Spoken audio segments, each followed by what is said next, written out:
MDG TV, une chaîne Wint pour la cause de Christ. Mafuta Yasika, Mafuta Yasika, Mafuta Yasika.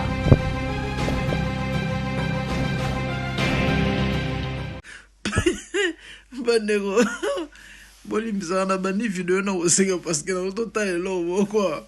Na ko ka oseka te. Ezabela na ko ka oseka te. Bandego na mon bache video ya prophète Moïse Kasongo na stati na story de au monde Facebook.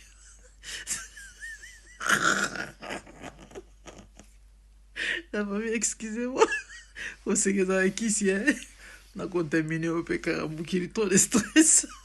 Bon, tout le monde dit, Tata Moko a béni Moïse Kassongo à partir du Canada, soi-disant. Le monsieur va lui dire que na bengi yopo service na aussi lisate pour anine. Yo nani? Onga papa soki komoni na na pesi. Moïse, ok, d'accord. Le roi benga na TV, on répond au benga na TV. Et avant d'assister sa service na yo, il faut y avoir moi si na yo que obimana moi na. C'est quoi? Attends, mais là, donc Moïse Kasongo a combiné comédien. A combiné comédien, but bon monta ba blo on est pour pas se na bango. Na habité la nana élément o bitumba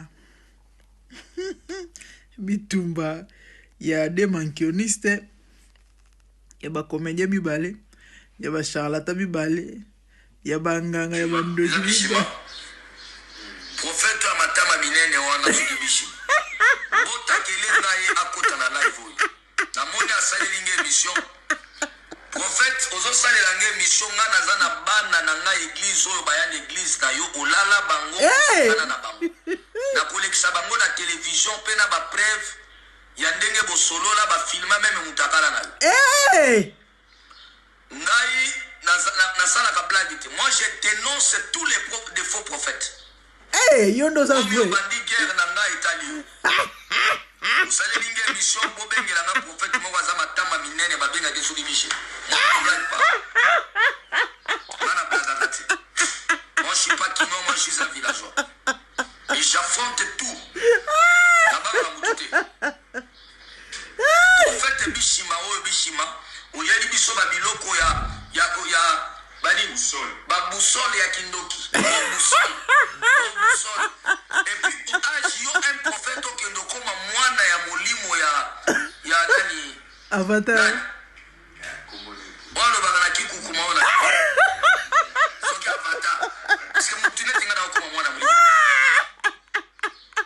va avatar na kobete teki parce que pas de jour à côté le matin parce que yo to komi mwana ya avatar yo salela nge mission yo na peso avertissement soko sali deuxième émission na kotala obi bano yo sakana na bango la obi bana na basambela babi obosa na ke bazaka pe na begliso bakenda kosambela so ngana zana bano bayana ba preuve papa pasteur tel abimana nga sala nga boya oyebi bien na banda okuta no na cité verte na yebi tie pano tin église to ngana kokene tin église na yo ngana za capable na lever yo l'église na yo na bombio na ndaku na nga pendant même 10 ans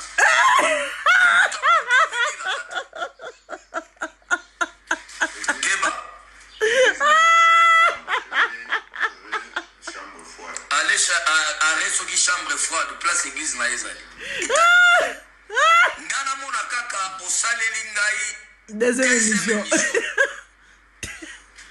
na kopelisa moto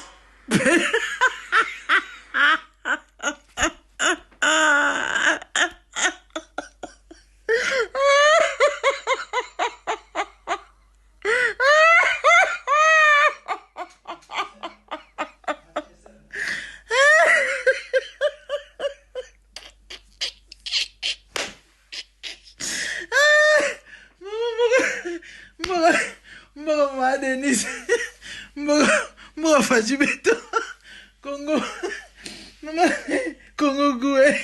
Manero Lipsanga. Nakanga Pema. Nakanga Pema. Nakanga Nevi wolfing na chote.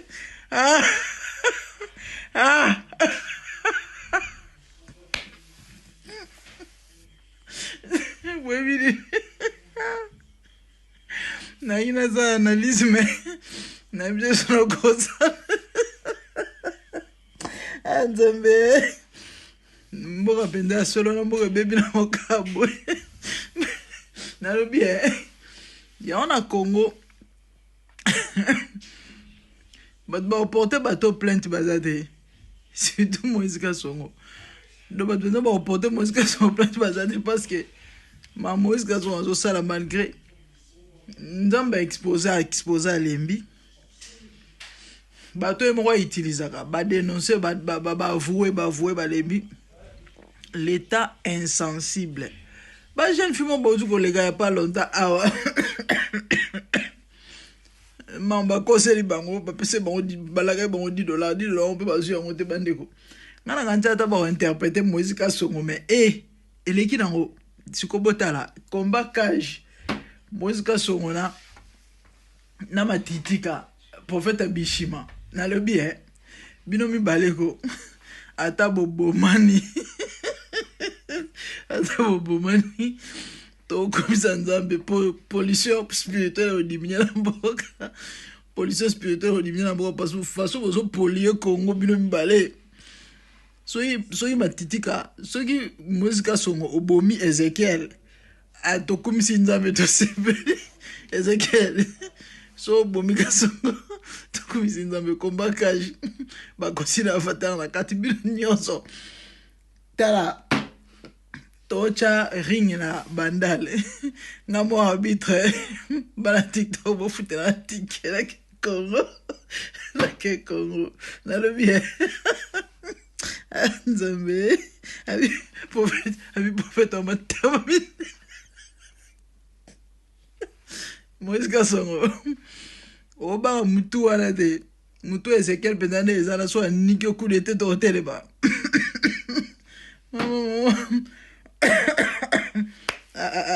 Mbogo la famille et logo na linga olobango te mais naza obligé na lobango po les loso mabe komeli mutu moko de komeli Ezekiel to yeba place outil boye binen bomoni tango évangéliste de Kuchu akufi prophétesse mo wa ko pesa message ya YouTube na lukela bino vidéo wana ngana sala en émission mais Nathalie ka habité na tika ka tellement déjà na sala ba analyse ba nero silika ba bazolo ba sans comprendre na tika prophétesse mo sala a sala émission lobby azur révélation za malakisi que muto abomi ekutu ezali prophète wa tekara ba mai na ba mouchoir prophète a tekara ba mai na ba mouchoir ezalaka Moïse Kasongo et bato ba commenter qui peut commenter qui ba lobby que no eza Moïse Kasongo muto wa tekara ba mai na ba mouchoir ndeko mwasi wana lobby ngala moni ekutu na ndoto azo regretta azo lela alobi abominga pourquoi na ngala kufa nanga ata so abominga te azali na besoin bomanga te fala tika ninga parce que hémorroïde déjà et tungisanga makasi ezaki hémorroïde so na bosanité je crois bien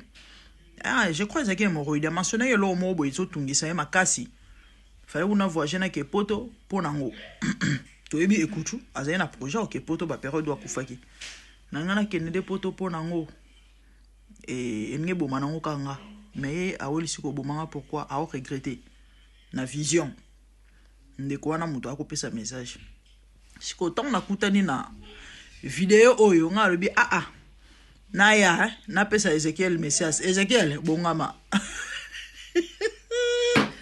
bongama kilo bagisa soki nguya soki loni soki nini comme ça bo beta na soki ba missile na molimo na butu wa ganya wa koya wa kufa kufi police di mnya mboka Kongo biso to tala bino kana musika lola na ba voisin zozika kandi obolimbisi na olukela bino vidéo wana Et parce que vous mettez déjà moi plus ou moins 2 mois. Si tout va bien, peut-être dans le week-end, on va parce que je vais vous mettre ça.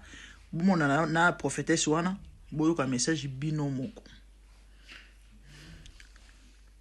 Londres en fait venez nombrer le 21 février 2026 à Dominion Center et venez adorer avec l'adorateur du Seigneur, Papa Deningonde. Et boya ebele bana Londres boya bisali à Dominion Center de 9 de Broadway et numéro de téléphone ezawana bandeko. Vous pouvez me contacter aussi pour plus de précisions sur le mosomba ticket na yo yaya komela ngai et topé bengangai pour na bana numéro na ezala na réseaux sociaux. Donc boya ebele et le 21 février 2026 na Dominion Center na Wood Green pardon et 9 de Broadway High Road London N22 6DS. Donc c'est ça. Boya ebele tukumisa nzambe longo et bisika ba nzambe basangana basantu basangande bisika nzambe atindaka mapamboli selon Psaume 133. Voilà. Donc c'est ça. Bah moment ya boye et ça va moment historique à ne pas rater. Et ceux qui nzambe omiko kundola ba adorateur ya kala basela nzambe ya kala o bato mokili bakolo bakino bango baza bato akala so nzambe omozongisa bango c'est que carence tozana carence ya ba vrai adorateur. Voilà, to biso nyonso comment est-ce que nzambe utiliser Papa Deningonde na nzela na ba adoration banzembo lokola ba motema na ngai etondi na posa na yo boya ebele to kumisa nzambe longo na présence na ye bandeko soko pusani Bible lobi otikala lolenge moko te parce que dans sa présence il y a la gloire. Dans sa présence, il y a la magnificence. Dans sa présence, il y a la joie. Il y a la solution. Que Dieu vous bénisse.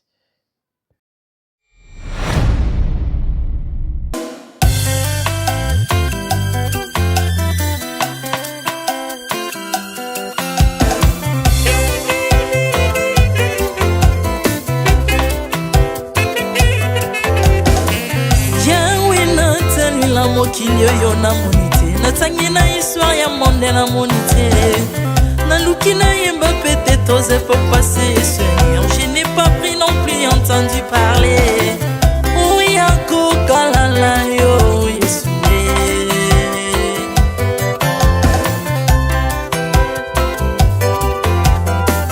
même dans le domaine ya sorcellerie nationale atana oyo ya international papa na yo kisangwa banzamba mokilo yo mopota kufa se kwa lokola yo Yesu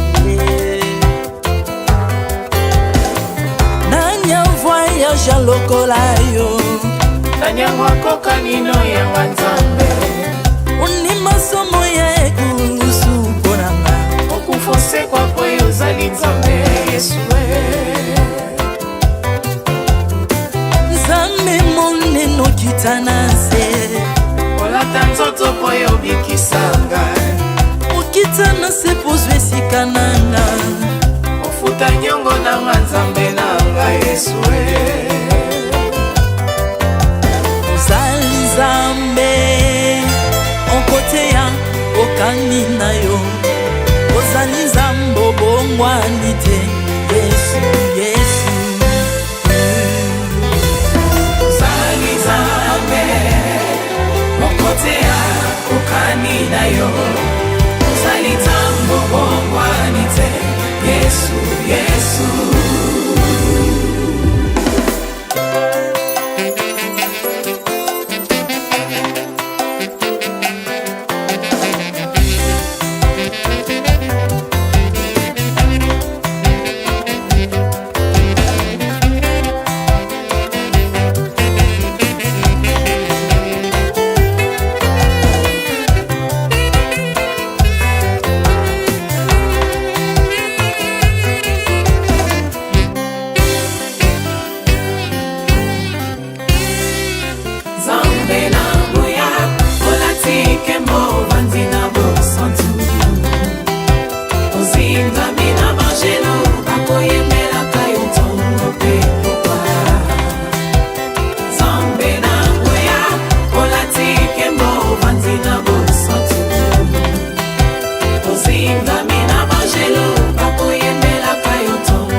santu ozali nzambe na bomoi papa ozali nzambe na bomoi yawe ozali kondi oyo esimba bomoi nanga ozali nzambe oyo abikisa maladi nakokende wapi nzambe soki na yo te likolo evangelo na yo yawe mabele nyotelo na yo ozali nzambe ozali nzambe ozali nzambe mokote lokola yo nzambe na ngoya olatike mo vandi na bosantu ozinga bina bangelo bakoyemelaka yo ntongo mpe popa Maintenant tu m'as rendu intouchable, maintenant tu m'as rendu invincible. Aliwana yoto komine la santu, lise kwa na yoto komine balongi.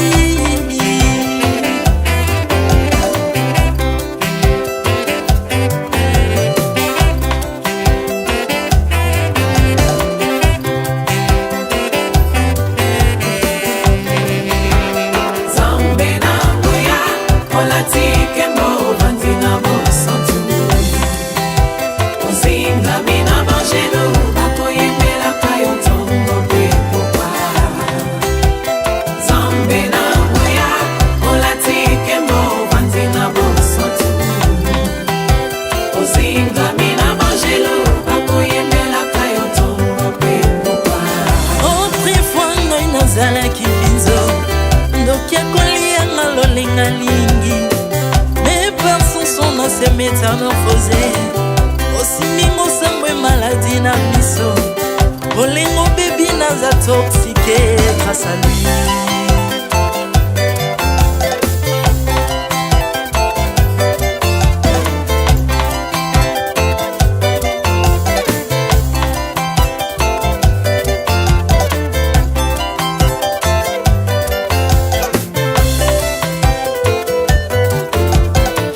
Bien-aimé, alléluia.